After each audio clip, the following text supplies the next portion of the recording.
One ಕರ್ನಾಟಕಕ್ಕೆ ಸ್ವಾಗತ. ಇದು ನಿಮ್ಮ ಸುದ್ದಿ. ಈ ಖಾತಾ ಇಲ್ಲದೆ ಆಸ್ತಿ ನೋಂದಣಿ ಕೂಡ ಇಲ್ಲ. ಒಂದು ಸರ್ಕಾರದ ಮಹತ್ವದ ಅಪ್ಡೇಟ್ ಏನಂದ್ರೆ, ನೋಂದಣಿ ಮತ್ತು ಮುದ್ರಾಂಕ ಇಲಾಖೆಯ ಎಲ್ಲಾ ಉಪ ನೋಂದಣಿದಾರರು ಏನಿದ್ದಾರೆ ಅವರಿಗೆ ಆಸ್ತಿ ನೋಂದಣಿಗೆ ಈ ಆಸ್ತಿ ಮತ್ತು ಈ ಖಾತಾ ಸಾಫ್ಟ್ವೇರ್ ಬಳಸುವಂತೆ ಆದೇಶ ನೀಡಿದೆ. ನಿಯಮ ಉಲ್ಲಂಘನೆ ಮಾಡಿದರೆ ಕರ್ನಾಟಕ ನಾಗರಿಕ ಸೇವಾ ನಿಯಮಾವಳಿಗಳ ಅಡಿಯಲ್ಲಿ ಕ್ರಮ ಕೈಗೊಳ್ಳಲಾಗುತ್ತದೆ ಅಂತ ಕೂಡ ನೋಟಿಫಿಕೇಶನ್ ಮೆನ್ಷನ್ ಮಾಡಿದ್ದಾರೆ. ಈ ಸುತ್ತೋಲೆ ನಗರ ಪಾಲಿಕೆ, ಪಟ್ಟಣ ಮತ್ತು ಪಟ್ಟಣ ಸಭೆಗಳು, ಗ್ರಾಮ ಪಂಚಾಯಿತಿಗಳಿಗೂ ಅನ್ವಯಿಸಲಿದೆ ಅಂತ ಹೇಳಿದ್ದಾರೆ. ಇನ್ನು ಈ ಖಾತಾ ಇಲ್ಲದೆ ಆಸ್ತಿ ನೋಂದಣಿ ಮಾಡುವಂತಿಲ್ಲ. ಬೆಂಗಳೂರಿನಲ್ಲಿ ಕೆಲವು ನಿವಾಸಿಗಳಿಗೆ ಈ ಖಾತಾ ದುಬಾರಿಯಾಗಿದೆ ಅಂತ ಕೂಡ ಹೇಳಲಾಗ್ತಿದೆ. ಆದರೂ ಹೊಸ ನಿಯಮ ಜಾರಿಯಲ್ಲಿದೆ.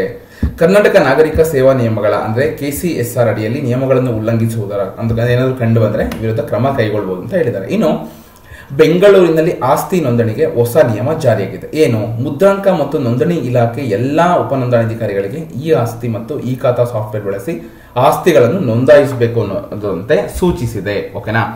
ಇನ್ನು ಕೆಲವು ಉಪ ನೋಂದಣಾಧಿಕಾರಿಗಳು ಈ ಖಾತಾ ಇಲ್ಲದೆ ಆಸ್ತಿಗಳನ್ನು ನೋಂದಾಯಿಸುತ್ತಿರುವುದು ಕಂಡು ಬಂದ ನಂತರ ಈ ನಿರ್ದೇಶನ ಮಾಡಲಾಗಿದೆ ಅಂತ ಹೇಳಲಾಗ್ತಿದೆ. ಮಾರ್ಚ್ 12ರಂದು ಹೊರಡಿಸಲಾದ ಸುತ್ತೋಲೆಯಲ್ಲಿ ನೋಂದಣಿ ಮಹಾ ನಿರೀಕ್ಷಕರು ಮತ್ತು ಮುದ್ರಾಂಕ ಆಯುಕ್ತರಾದ ದಯಾನಂದ KA ಅವರು ಆಸ್ತಿ ನೋಂದಣಿ ಸಮಯದಲ್ಲಿ ಉಪ ನೋಂದಣಾಧಿಕಾರಿಗಳ ನಿಯಮಗಳನ್ನು ಉಲ್ಲಂಘಿಸಬಾರದು ಅಂತ ತಿಳಿಸಿದ್ದಾರೆ.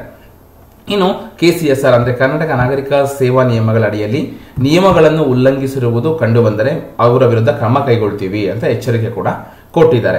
ಇದು ಎಲ್ಲಾ ಗ್ರಾಮ ಪಂಚಾಯಿತಿ ವ್ಯಾಪ್ತಿಗೆ ಬರುವ ಎಲ್ಲಾ ಆಸ್ತಿಗಳಿಗೆ ಅನ್ವಯಿಸುತ್ತೆ ಅಂತ ಕೂಡ ಅವರು ಹೇಳಿದ್ದಾರೆ. ಇನ್ನು ಈ ಖಾತಾ ಇಲ್ಲದೆ ಆಸ್ತಿ ನೋಂದಣಿ ಮಾಡುವಂತಿಲ್ಲ.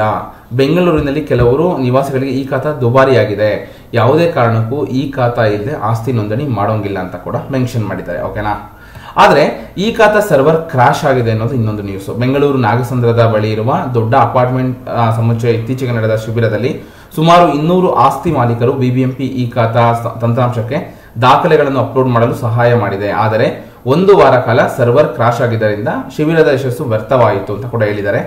ಈ ಕ್ರಾಶ್ನಿಂದ ಗಣನೀಯ ಪ್ರಮಾಣದ ದತ್ತಾಂಶ ನಷ್ಟವಾಗಿದ್ದು BBMP ಅಧಿಕಾರಿಗಳು ಪೀಡಿತ ದಾಖಲೆಗಳನ್ನು ಮರುಪಡೆಯಲು ಪ್ರಯತ್ನಿಸುತ್ತಿದ್ದಾರೆ ಅಂತ ಹೇಳಲಾಗ್ತಿದೆ. ಓಕೆನಾ? ಇನ್ನು ಫೆಬ್ರವರಿ ಅಂತ್ಯದಲ್ಲಿ BBMP ಈ ಖಾತಾ ತಂತ್ರಾಂಶದಲ್ಲಿ ಮೊದಲ ತಾಂತ್ರಿಕ ವೈಫಲ್ಯ ಆಗಿತ್ತು. ಅಧಿಕಾರಿಗಳ ಸಮಸ್ಯೆಯನ್ನು ಸರಿಪಡಿಸಿದ್ರು. ಆದರೆ ಮಾರ್ಚ್ ಮೊದಲ ವಾರದಲ್ಲಿ ಮತ್ತೆ ಸಂಭವಿಸಿದ್ದು ತುಂಬಾ ಗಂಭೀರವಾಗಿತ್ತು. ಓಕೆನಾ? ಮಾರ್ಚ್ 6ರಂದು ಕ್ರಾಶ್ ಎಷ್ಟು ತೀವ್ರತೆಯಾಗಿತ್ತು ಅಂದ್ರೆ, ಕಳೆದ 10 ದಿನಗಳಲ್ಲಿ ವೆಬ್ಸೈಟ್ ಅಪ್ಲೋಡ್ ಮಾಡಿದ ಅನೇಕ ಖಾತಾ ಸಂಬಂಧಿಸಿದ ದಾಖಲೆಗಳು ಕಳೆದು ಹೋಗಿವೆ ಅಂತ ಕೂಡ ಹೇಳಲಾಗ್ತಿದೆ. ನೀವೇನಾದ್ರೂ ಈ ಖಾತಾ ಕೊಟ್ಟಿದೆ ಅಥವಾ ಚೆಕ್ ಮಾಡ್ಕೊಳ್ಳಿ ನಿಮ್ಮ ಒಂದು ಸ್ಟೇಟಸ್ ಏನಿದೆ ಅಂತ. ಓಕೆನಾ? ಸರ್ವರ್ ಸಮಸ್ಯೆಯಿಂದ ಜನರಿಗೆ ಕೂಡ ತೊಂದರೆ ಆಗಿದೆ. ಈ ಖಾತಾ ವ್ಯವಸ್ಥೆಯಲ್ಲಿ ದಾಖಲೆಗಳನ್ನು ಡಿಜಿಟಲೀಕರಣ ಅಂದ್ರೆ ಡಿಜಿಟಲ್ ಮಾಡೋದು ದೊಡ್ಡ ಕಾರ್ಯವಾಗಿದೆ. ಈ ವ್ಯವಸ್ಥೆಯನ್ನು ಕಳೆದ ವರ್ಷ ಅಕ್ಟೋಬರ್ನಲ್ಲಿ ಪ್ರಾರಂಭ ಮಾಡಲಾಗಿದೆ ಅಂತ ನಿಮಗೆಲ್ಲ ಗೊತ್ತೇ ಇದೆ. ಓಕೆನಾ? ಇನ್ನು ನಾನು ಹೇಳಿದ್ನಲ್ಲ, ಒಂದು ಸುಮಾರು 30 ಜನರು ತಮ್ಮ ಡೇಟಾ ವ್ಯವಸ್ಥೆಯಲ್ಲಿ ಕಳೆದು ಹೋಗಿದೆ ಅಂತ ಹೇಳ್ತಿದ್ದಾರೆ. ಕೆಲವೊಂದು ಸಮಸ್ಯೆ ಇದೆ. ಸೊ ಯಾರೆಲ್ಲ ಇತ್ತೀಚೆಗೆ ಒಂದು ಈ ಖಾತಾ ಮಾಡಿಸಿದ್ರಿ ಅವರೆಲ್ಲ ಚೆಕ್ ಮಾಡ್ಕೊಳ್ಳಿ, ಏನ್ ಸ್ಟೇಟಸ್ ಇದೆ ಆದಷ್ಟು ಬೇಗ ವಿಚಾರಿಸಿ ಕಂಪ್ಲೀಟ್ ಈ ಖಾತಾ ಮಾಡಿಸ್ಕೊಳ್ಳಿ. ಇಲ್ಲಾಂದ್ರೆ ಯಾವುದೇ ಕಾರಣಕ್ಕೂ ರಿಜಿಸ್ಟ್ರೇಷನ್ ಕೂಡ ಪ್ರೋಸೆಸ್ ಆಗಲ್ಲ. ಇನ್ನು BBMPಯ ಪೂರ್ವ ವಲಯದ ಸಹಾಯಕ ಕಂದಾಯ ಅಧಿಕಾರಿಯೊಬ್ಬರು ಯಾರಿಗೆ ದಾಖಲೆಗಳು ಸಿಗುತ್ತಿಲ್ಲವೋ ಅವರು ಮರು ಅರ್ಜಿ ಸಲ್ಲಿಸುವಂತೆ ಕೇಳಿಕೊಂಡಿದ್ದೇವೆ ಅಂತ ಹೇಳಲಾಗಿದೆ. ಓಕೆನಾ? ಸೊ ಇದಕ್ಕೆ ಕೇವಲ 15 ನಿಮಿಷಗಳು ಬೇಕಾಗುತ್ತೆ ಎಂದು ಅವರು ಹೇಳಿದರು. BBMPಯ ಕಂದಾಯ ವಿಭಾಗದ ವಿಶೇಷ ಆಯುಕ್ತ ಮುನೀಶ್ ಮೌದ್ಗಿಲ್ ತಂತ್ರಾಂಶದ ಬಗ್ಗೆ ಮಾತನಾಡಿ, ವಾರಾಂತ್ಯದಲ್ಲಿ ಕೆಲಸ ಮಾಡುವ ಮೂಲಕ ಈ ವಾರದ ಆರಂಭದಲ್ಲಿಯೇ ವ್ಯವಸ್ಥೆಯನ್ನು ಪುನರ್ ಸ್ಥಾಪಿಸಲಾಗಿದೆ ಎಂದು ಹೇಳಿದರು. ನಾವು ವ್ಯವಸ್ಥೆಯನ್ನು ಅಪ್ಗ್ರೇಡ್ ಮಾಡಿದ್ದೇವೆ. ಎಲ್ಲಾ ದಾಖಲೆಗಳನ್ನು ಮರುಪಡೆಯಲಾಗುತ್ತಿದೆ. ಈಗ ವ್ಯವಸ್ಥೆ ಸಾಮಾನ್ಯ ಸ್ಥಿತಿಗೆ ಮರಳಿದೆ ಅಂತ ಕೂಡ ಅವರು ಹೇಳಿದ್ದಾರೆ. ಆದ್ರೂ ನೀವೇನಾದ್ರೂ ಒಂದು ಈ ಖಾತಾ ಕೊಟ್ಟಿದ್ರೆ ಚೆಕ್ ಮಾಡಿಸ್ಕೊಳ್ಳಿ. ಯಾರೆಲ್ಲ ಈ ಖಾತಾ ಮಾಡಿಸಿಲ್ಲ ಅವರು ಬೇಗ ಈ ಖಾತಾ ಮಾಡಿಸ್ಕೊಳ್ಳಿ. ಇದು ಒಂದು ಲೇಟೆಸ್ಟ್ ಅಪ್ಡೇಟ್ ಆಗಿದೆ ಈ ಖಾತಾ ಒಂದು ಸಂಬಂಧಪಟ್ಟ ಹಾಗೆ. ಇದೇ ರೀತಿ ಒಂದು ಹೆಚ್ಚಿನ ಲೇಟೆಸ್ಟ್ ಅಪ್ಡೇಟ್ ಆಗಿರ್ಬೋದು ಅಥವಾ ನೋಟಿಫಿಕೇಶನ್ ಆಗಿರ್ಬೋದು ನನ್ನ ಯೂಟ್ಯೂಬ್ ಚಾನಲ್ನ ಸಬ್ಸ್ಕ್ರೈಬ್ ಮಾಡಿ. ಇದೇ ರೀತಿ ಸಪೋರ್ಟ್ ಮಾಡ್ತಾ ಇರಿ. ಧನ್ಯವಾದಗಳು.